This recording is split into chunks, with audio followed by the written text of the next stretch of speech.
जय परमेश्वर परमात्मा ने किताब जगत कहानी पेज नंबर 121।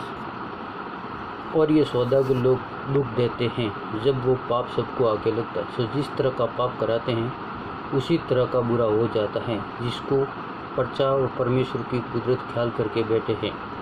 और इन सौदागर ने पहले से ही ऐसी ऐसी बातें चला दी हैं और कोई कोई पोती टिप्पणों में लिख दिया है कि ऐसा कलयुग आएगा कि लोग महाबेन से भी आराम करेंगे। सो जैसे भूल पट्टी जाएगी और राक्षसी पाप से बने लोग बुद्धि संसार के लोग की फेरते जाएंगे।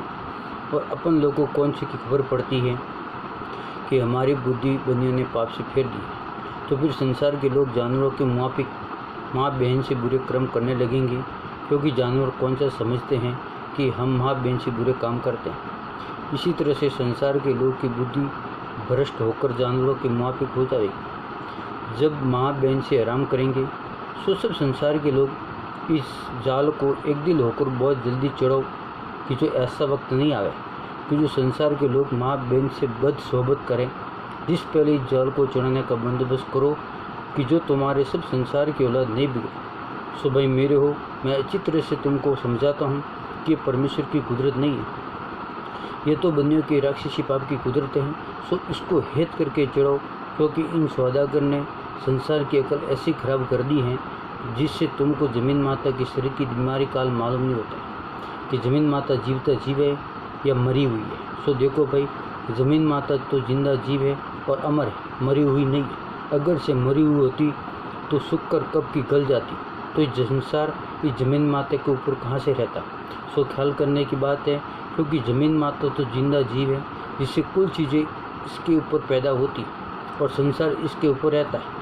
और ये तो तुम सब संसार को बनियों ने अपने राक्षसी पाप से बुला रखा है, जिससे तुम सब संसार को ऐसे सूझता है। क्योंकि जो बनिए जमीन माता के नाम का पाप कराते हैं, जिसको सब संसार पर्चा पर्चा कहते हैं और खुश होते हैं, और बनिए भी जारदारी में सब हिंदू मुसलमान के सामने पर्चा पर्चा कहते हैं, परंतु ये बनिए अपने दिल में खुश होते हैं कि हमारा राक्षसी पाप चल रहा है, जिसको सब संसार के राजा बादशाह और रेत वगैरह पर्चा जानते हैं।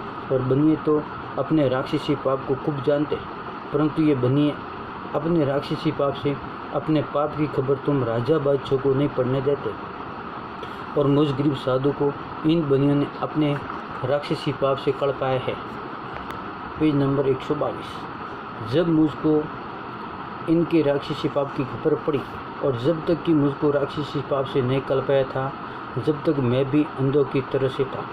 परंतु जब कि इन्होंने मुझको अपने राक्षसी पाप से कड़ पाया, जब मुझको इनके जाल की खबर पड़ी है, लेकिन तुम संसार के लोग तुम अब तक बेखबर हो, जिसकी खास वजह यह है कि तुम लोगों की अक्ल इन बनियों ने अपने राक्षसी पाप से खराब कर रखी है, जिससे इन बनियों की खबर तुमको नहीं पड़ती है।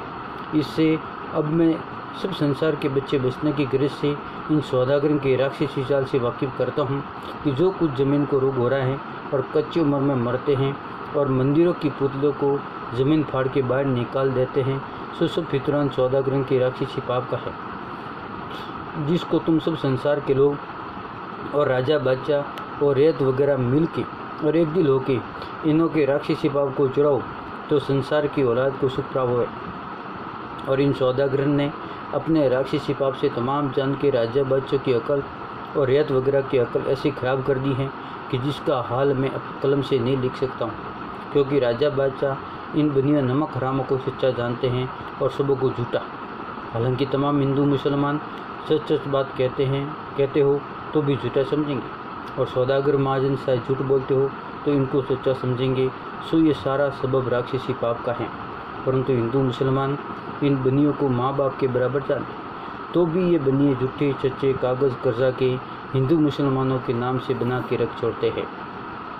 और कुछ दिन गुजरने के बाद उनसे झगड़ा करके उस झूठे सच्चे कर्जे में उन गरीबों के घर का माल असबाब और गाय बैल और भैंस वगैरह जिस कदर माल उसके घर में निकलता है कर्जे में वसूल कर लेते हैं, और एक कागज़ जाली और उस पर अपने दस्तखत और अपने कामदार के दस्तखत और 2-4 गवाह के दस्तखत करा के रख छोड़ते हैं। और जबकि अदालत में किसी तौर से नालिश का काम पड़ता है तो ये बनिए उस कागज़ जाली का सबूत पेश कर देते, और अदालत उस जाली कागज़ को सच्चा जानती है और बनिया उस कागज़ को पेश करके सच्चा हो जाता है। सो बनिए के रूबरू गरीब आदमी अदालत में जुटा हो जाता है।